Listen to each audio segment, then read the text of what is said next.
The kid behind the counter uncapped the fountain pen, pressed the nib against a piece of scrap receipt paper, scratched a line, and made a face like the pen had personally disappointed him. "Yeah, old pen.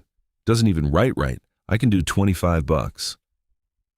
Gerald Vance stood on the other side of the counter, 78 years old, his late father's Veterans of Foreign Wars pin still fixed to the lapel of his tan Carhartt chore coat, the small red and black lacquered pen case open on the glass between them, and watched a 26-year-old in an easy money pawn polo look at the last thing his father had ever given him and see $25 worth of broken ink. "That was my dad's," Gerald said quiet. The kid, Connor by the crooked name tag, shrugged and slid the pen case 2 inches across the glass toward himself without asking. "Sure, 25. Final." Here's what that kid in the pawn shop didn't know.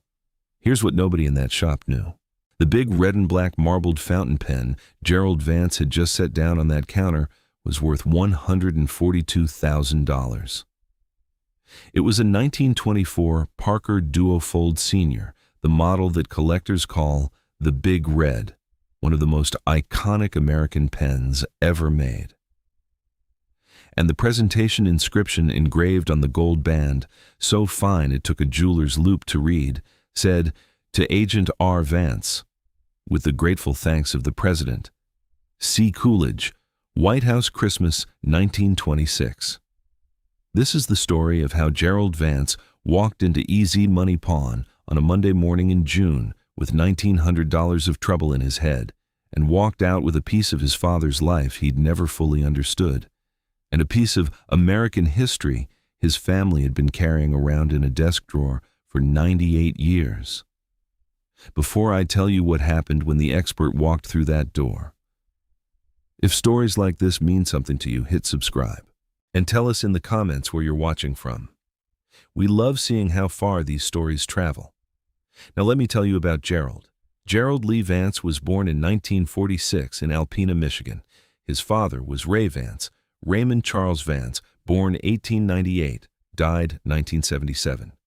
And Ray had been one of those men his generation produced who told his children almost nothing about what he had done with his life.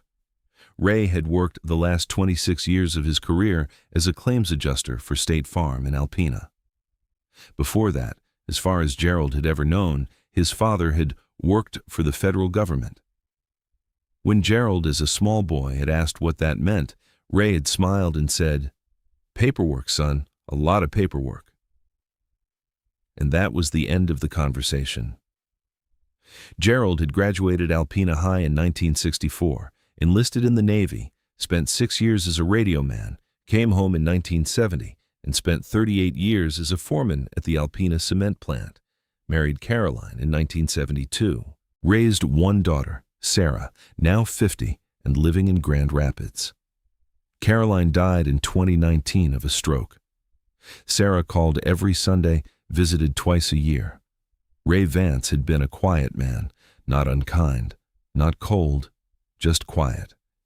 He had come home from wherever the federal government had sent him in 1932, settled into claims adjusting, taken his wife Mildred to the Methodist Church every Sunday, raised his children, coached Little League for 7 summers, never once raised his voice that Gerald could remember.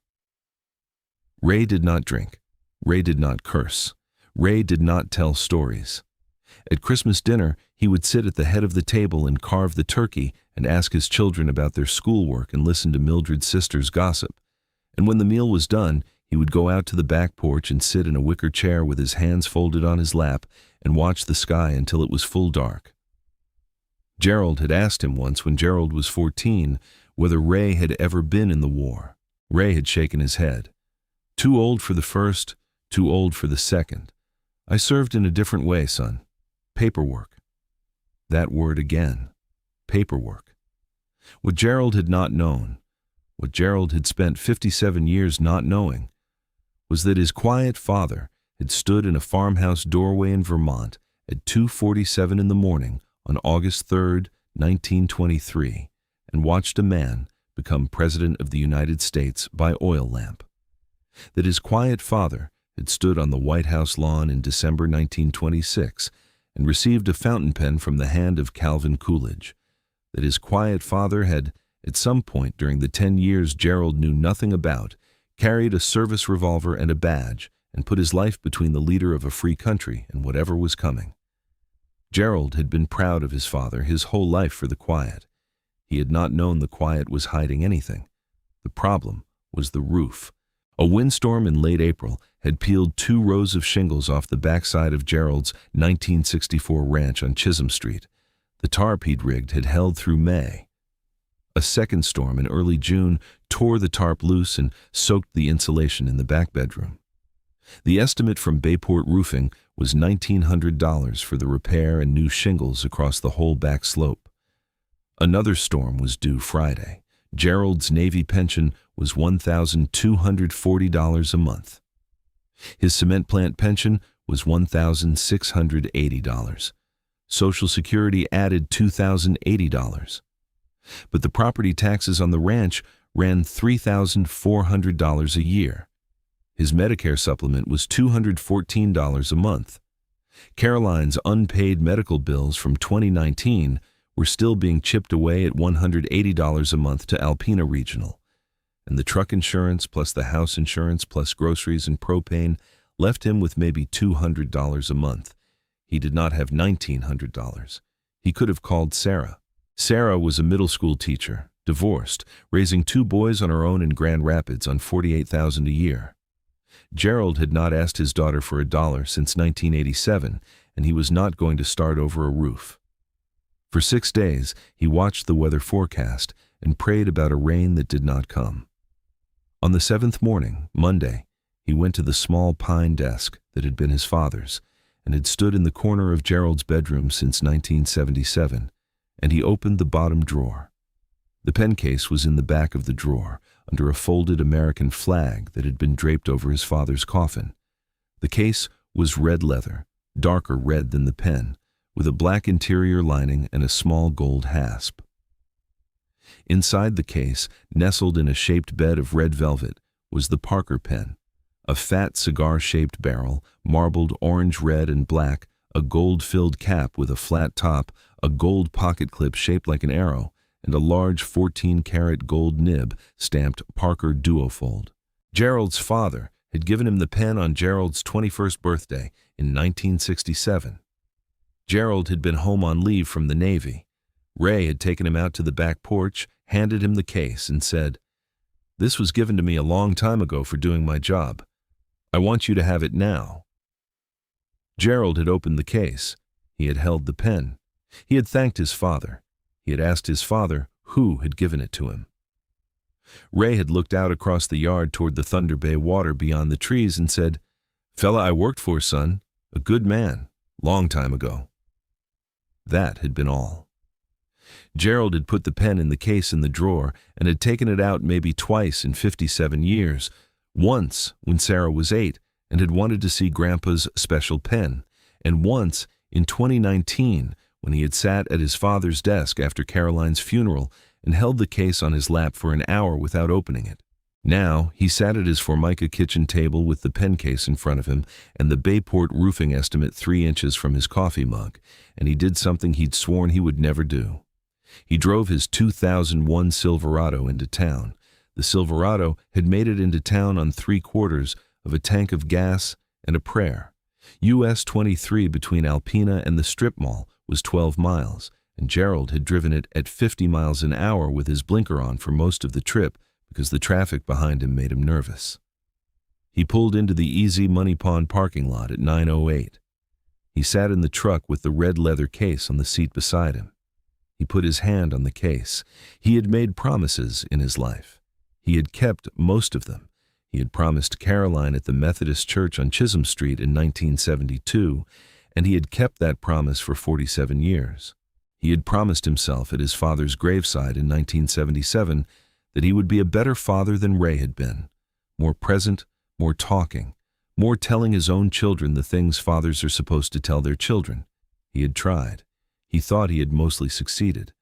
But the pen had stayed in the drawer because Ray had not told him to sell it and had not told him to keep it.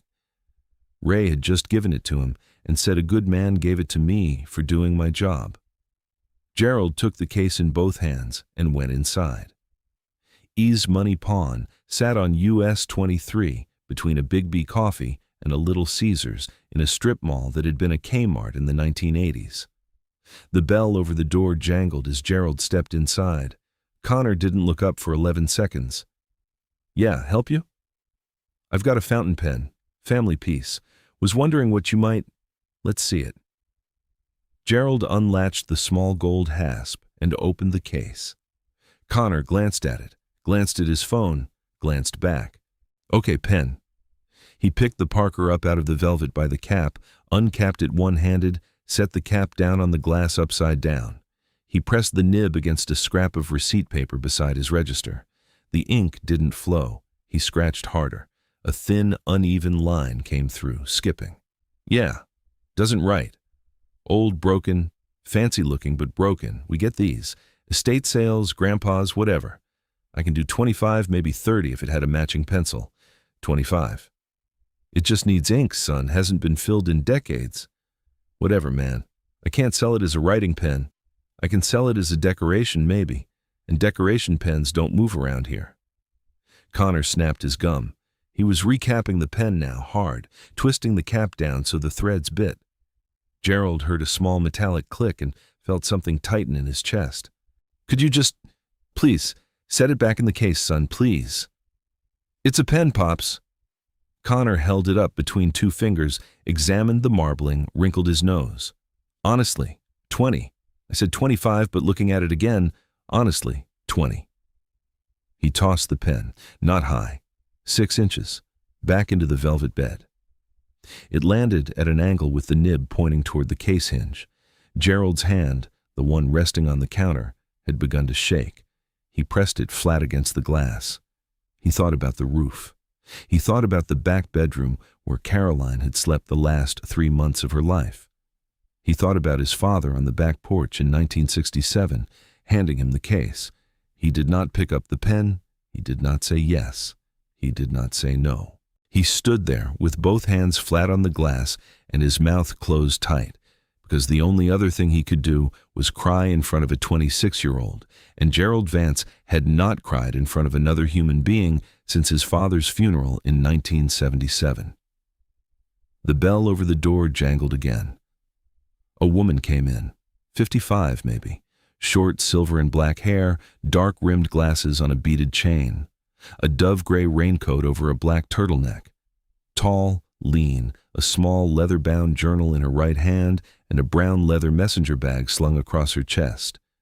She was looking at her phone as she walked, the screen bright on her face, a museum colleague's email half composed, and she got about 3 feet past the door before she glanced up at the counter. She stopped walking entirely. Her thumb froze above the screen. For a long moment she did not breathe. Then she lowered the phone to her side. She looked at the pen in the case. She put her phone in her coat pocket. She took 2 slow steps forward. She did not look at Connor, and she did not look at Gerald. She looked at the pen. "Forgive me," she said. Her voice was calm and quiet. "Is that Big Red for sale?"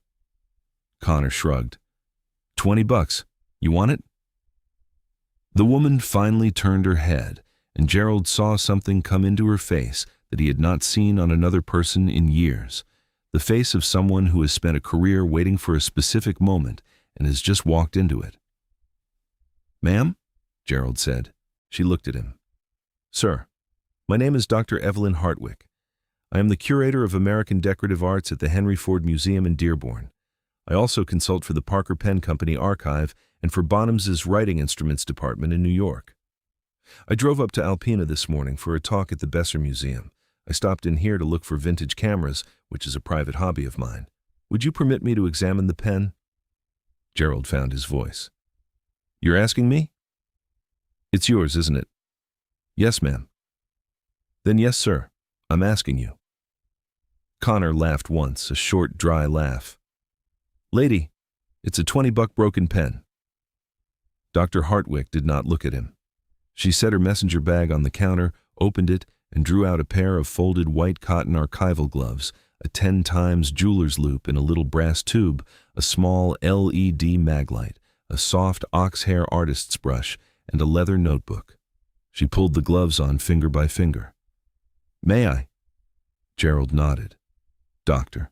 Hartwick lifted the Parker out of the velvet bed with both hands, one cradling the barrel, one under the cap. She held it up under the fluorescent tubes. She turned it slowly. She studied the marbled orange, red, and black celluloid pattern, called permanite by Parker in 1924, the way a gemologist studies a stone. She checked the pocket clip arrow. She examined the gold cap band. She turned the pen over and looked at the imprint on the barrel. Parker Duofold / made in USA / Janesville, Wisconsin, with the date code 1924 beneath. She went still. "Oh," she said very quietly. She brought the loop to her eye, held it over the gold cap band, held it there for what felt like a long time. Her breathing had slowed. She clicked on the LED maglite and shone it at a grazing angle across the band. She adjusted the angle. She tilted the pen. She exhaled once, very slowly. She set the pen on a soft chamois she had produced from her bag. She took off her gloves. She looked at Gerald. "Sir, what is your name?" "Gerald Vance, ma'am." "Mr. Vance, do you know what is engraved on the gold band at the top of your father's pen?" "No, ma'am. I never saw anything on it." "The engraving is extremely fine. It's nearly invisible without magnification, which is how presentation pens of this era were often finished, so the inscription would not distract from the aesthetic of the pen. The band reads, in shallow hand-engraved script, to Agent R. Vance, with the grateful thanks of the President, C. Coolidge, White House Christmas, 1926. The fluorescent tube over the door flickered. Connor put his phone down. "Your father's first name was Raymond, sir." "Raymond Charles Vance, born 1898. He worked for the federal government. He never would say exactly what he did." Dr. Hartwick closed her eyes for a moment. When she opened them, she spoke very carefully, the way a person speaks when they do not want to overstate what they know. "Mr. Vance, I don't want to speculate beyond what the pen itself tells us, but the inscription reads, Agent R. Vance. In 1926, the word agent, capitalized, on a presentation piece from the President of the United States, almost certainly refers to a Secret Service agent or to an agent of what was then called the Bureau of Investigation, the agency that would later become the FBI. Calvin Coolidge presented pens of this specific model, Parker Duofold Seniors, as Christmas gifts to members of the White House detail in 1925, 1926, and 1927. There are records of this in the Coolidge Presidential Library in Plymouth Notch, Vermont. 3 of those pens have ever surfaced publicly. Yours would be the 4th. Gerald's hand was still shaking on the counter. He held it flat against the glass. "Your father never told me any of this." "Men of that generation often didn't, Mr. Vance, especially men who had protected the president. The work was quiet. It was meant to stay quiet. A lot of those agents went back to civilian life and carried the work with them in silence for 50 more years. Dr. Hartwick picked the pen back up one more time, held it under the light.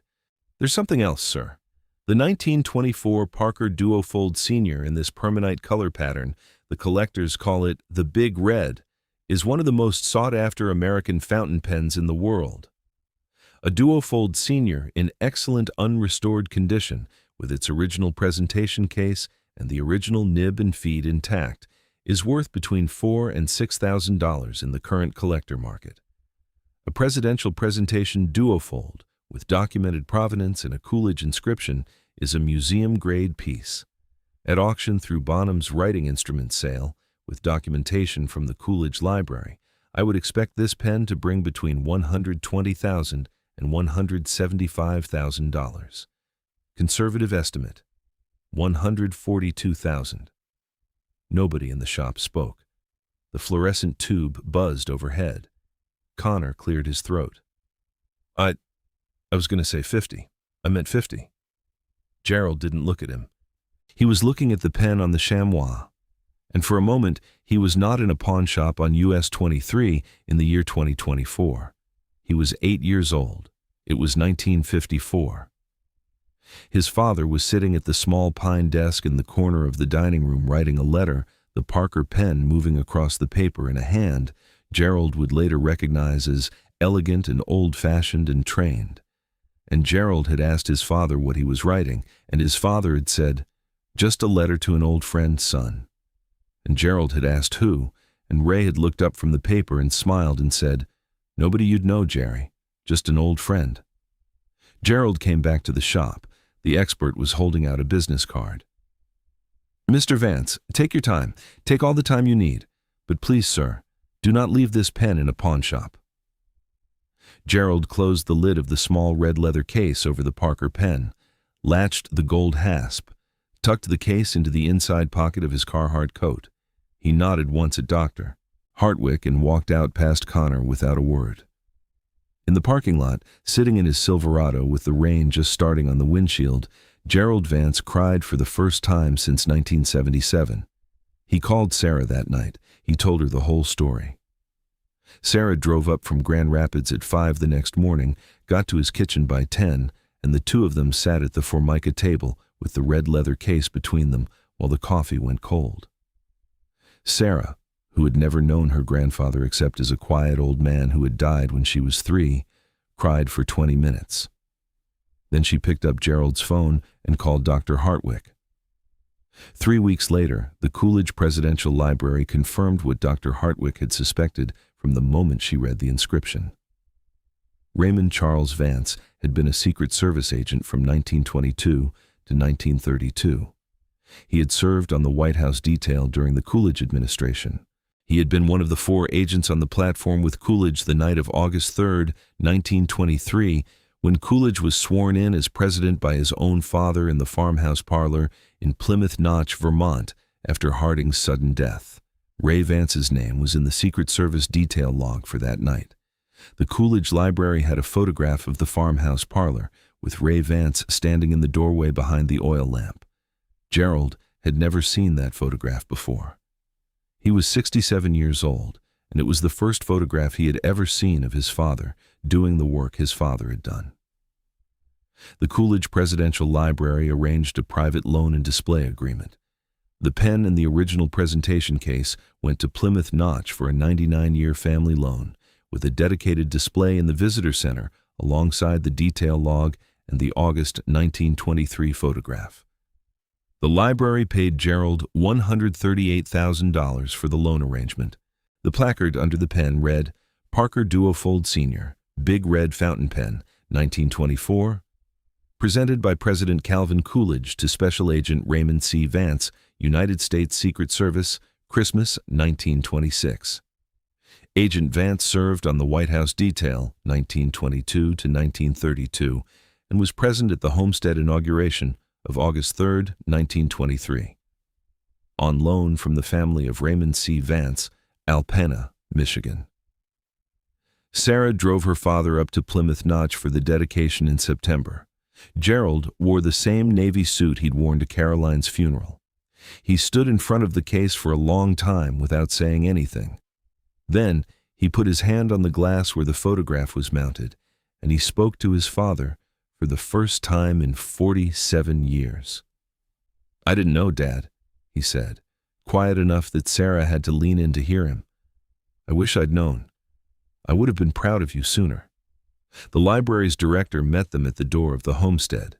A slight, white-haired man in his 70s named Dr. Howard Chen, who had spent 40 years studying Coolidge and who shook Gerald's hand with both of his own and held on for a long time before he let go. He walked them through the farmhouse parlor first, the room where Coolidge had taken the oath of office by lamplight, and stopped at the doorway. "Your father stood here, Mr. Vance. This doorway. 3 o'clock in the morning. He was 25 years old." Gerald looked at the doorway, the floorboards, the low ceiling, the oil lamp on the table in the corner. "He never told me."